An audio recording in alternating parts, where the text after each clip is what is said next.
আজকে আপনাদের সাথে সালাতের একটা হিডেন হচ্ছে ট্রিক শেয়ার করব, যেটাতে হচ্ছে আপনার সালাদের টেস্ট বেড়ে যায় কয়েক গুণ।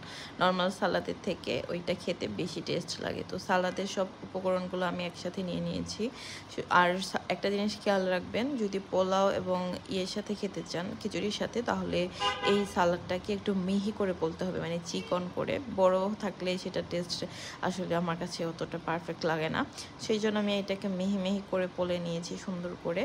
আর কাঁচামরিচ, ঠিক পেঁয়াজ দুইটাই হচ্ছে যে মিহি করে পলে নিতে হবে। দেন যেটা মেন ইনগ্রিডিয়েন্টস সেটা হচ্ছে লেবু, কাগজি লেবু। কাগজি লেবুটাকে ছোট ছোট পিস করে নেবেন, যাতে এইটার খোসাটার স্মেল পুরো সালাদের মধ্যে মিক্সড হয়।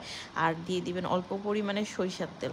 তারপরে সালাদটা মিক্সড করার পরে টেস্ট করে জানাবেন যে আসলে টেস্টটা বেড়েছে নাকি নর্মাল সালাদের মতো লেগেছে। এটা কালকে কোরবানি ঈদে গরুর মাংসের সাথে ট্রাই করবেন ইনশাল্লাহ।